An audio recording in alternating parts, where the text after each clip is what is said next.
CEO 리포트 10월 1주차. 안녕하세요. 웰스기업연구소 이수빈 연구원입니다.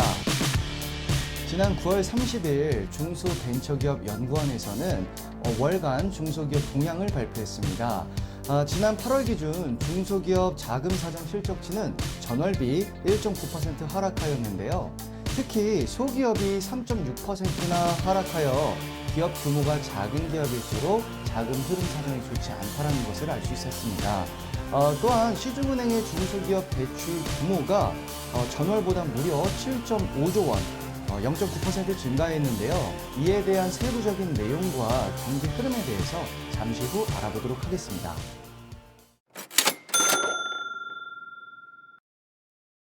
(2021년) 계속 증가했었던 중소기업 생산의 증가 폭이 지난 7월을 기준으로 축소되었습니다.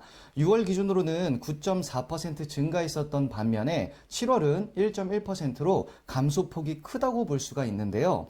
대기업 증가폭 9.7%에 비하면 그 격차가 크다고 볼 수가 있겠습니다. 중소기업 재고는 1.7%나 증가했으며 대기업 재고 감소폭인 4.6%에 크게 대비되어 한동안 괜찮았었던 중소기업의 경기가 좋지 않아지고 있음을 확인할 수 있었습니다. 중소기업 경기가 좋지 않다는 지표는 공장 가동률로서 확인을 할 수가 있었는데요. 작년 대비 공장 가동률이 증가해서 경기가 좋아지고 있음을 확인할 수가 있었는데 지난 7월 공장 가동률이 다시 소폭 감소하기 시작했습니다.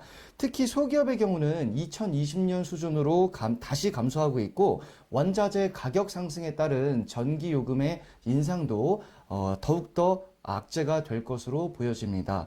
반면 지난 8월 기준의 중소기업 수출은 10개월 연속 증가하였습니다. 전년 동월 대비 무려 19.9% 증가했는데요. 수출 대상 국가별로 보면 중국이 14.6%, 미국이 28.7%, 베트남이 16.5%, 일본이 23.6% 증가하였음을 알 수 있었습니다. 업종별로 보면 반도체가 65.9%, 합성 수지는 53.2%, 반도체 조용 장비는 51.4%로 특히 반도체 부분의 수출 증가가 뚜렷하다는 것을 확인할 수 있었습니다. 마지막으로 희망적인 소식도 있습니다. 온라인 비대면 중심으로 한 거래량이 통계가 시작된 이래로 최고치를 기록하고 있으며 코로나 백신 접종률에 맞춰서 소비 심리가 회복된다고 한다면 올해 연말에는 좋은 소식이 들리지 않을까 싶습니다. 지난 9월 30일 국세청에서는 부모 찬스를 이용한 고액자산 편법 취득, 연소자 등 446명을 세무조사하겠다고 밝혔습니다. 이에 대해 웰스기업연구소 정을 소장님을 모시고 자녀에게 어떻게 하면 문제없이 증여를 해줄 수 있는지에 대해서 알아보도록 하겠습니다. 안녕하세요. 웰스기업연구소 정을 소장입니다. 부모 찬스를 이용한 고액자산 편법 취득 연소자 446명을 세무조사하겠다고 국세청에서 보도자료를 냈는데요. 여기에 상당히 많은 시사점들이 있음을 여러분들이 아셔야 됩니다.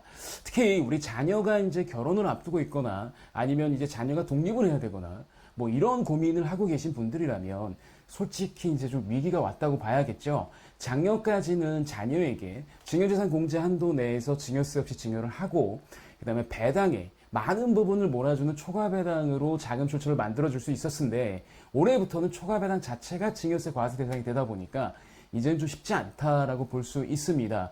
자, 그러다 보니까 또 여기에 엎친 데 덮친 격으로 국세청에서 이제 연소자 등이 재산을 취득하는 이 과정에 대해서 면밀하게 분석할 수 있는 시스템과 이런 로직을 갖게 되니까 상당히 어렵게 되는 거죠. 그래서 중소기업 대표님들은 이 점 하나만 꼭 기억하셨으면 좋겠습니다. 그냥 주변에 소위 전문가라고 불리는 분들이 툭툭 던지는 말에 현혹되지 마시고 더 이상 이제 내 머릿속으로 이러면 괜찮겠지 이런 거에 너무 현혹되지 마시고 정도를 얻으시는 게 더 안전할 것 같다라는 생각이 듭니다. 자, 일단 가장 먼저가요. 증여세 없이 고가의 재산을 취득하는데 이걸 이제 그 사업체 경영자금뿐만 아니라 이제 이렇게 하는 거죠. 뭐 그냥 준다는 보다는 아이 이름으로 사업체를 만들게 하고 그 다음에 거기서 나오는 걸로 자금 출처를 삼아서 이제 뭐 재산을 취득하겠다 이런 건데 이게 전부 다 자금 흐름 등이 나오게 되면서 다 문제가 되기 시작하고 있다라고 보시면 중요합니다. 그래서 진짜 중요한 거는 거래 형식, 자녀가 창업을 해서 뭐 소득을 가져간다 이런 형식이 중요한 게 아니라 이 실질, 이 실질이라고 한다는 건 가장으로 창업하게 해서 결국 그 주택을 취급할 수 있는 자금을 증여해 준 거잖아요. 이 흐름들을 진짜 이 형식이 아니라 실질에 맞게끔 이제 국세청에서 판단하고 있으니까 이거 역시 중요하고요. 그 다음에 이런 조사 과정에서 뜻하지 않게 또 우리 증여한 이 대표님들이나 아버지분들의 사업 자산의 탈루, 사업체를 이용해서 탈루했던 것까지 같이 드러나고 있기 때문에 이건 좀 신중하셔야 되지 않을까 생각을 합니다. 그리고 제가 계속 말씀을 드린 부분이 있어요. 그 부모와 자식 간에, 직계 좀비속 간에는 이 차용증 같은 경우가 자금 조치를 인정받지 못한다라고 말씀을 드렸습니다. 그리고 이걸 통해서 이제 국세청에서 소명자를 제출하라고 하면 뭐 차용증을 제출할 수 있겠죠. 근데 실질적으로 이 차용을 한 금액에 대한 이 원리금 상환 부분에 대한 이 부담이 있어요. 계속 이게 원리금을 계속 상환해 나가는 과정. 즉 다시 말하면 자녀가 대출을 받았는데 부모가 대납을 해줄 수도 있는 거잖아요. 이런 부분 때문에 생각보다 긴 기간 동안 이 증여에 대한 감시망을 피할 수가 없다는 겁니다. 그러면 사실은 증여해준 실질이 별로 없게 되는 거죠. 그래서 이 점도 한번 체크해 보셔야 된다는 거고요. 자, 그리고 마지막으로 자본 거래를 이용해서 자녀에게 자금 출처를 만들어줄 수도 있습니다. 일단 가장 기본적으로 하는 게 이제 명의신탁 거래죠. 타인의 명의를 빌렸다가 하는 명의신탁 거래 자체도 지금은 명의신탁 같은 경우가 상당히 좀 부담스럽게 되어 있는 구조예요. 자금 흐름도 명백하게 보이고 하기 때문에 이건 좀 앞으로 하지 않으셔야 되는 거고요. 그 다음에 자본 거래를 가만히 이용하다 보면 또 이런 생각이 들 수 있습니다. 내 주식만 감소시키고 자녀의 주식을 뭐 놔두자. 아니면 자녀의 주식을 없애면서 이걸 좀 고가로 주자, 대가를. 그래서 이 유상감자 등을 활용해서 특히 저가로 해서 자녀에게 그 이익이 귀속될 수 있도록 하는 방법이 있는데 이거는 증여세법에, 상증법에 예시 규정된 증여재산에 나오는 부분이기 때문에 이런 뻔한 자본거래 같은 경우는 하지 않으시는 게 좋겠습니다.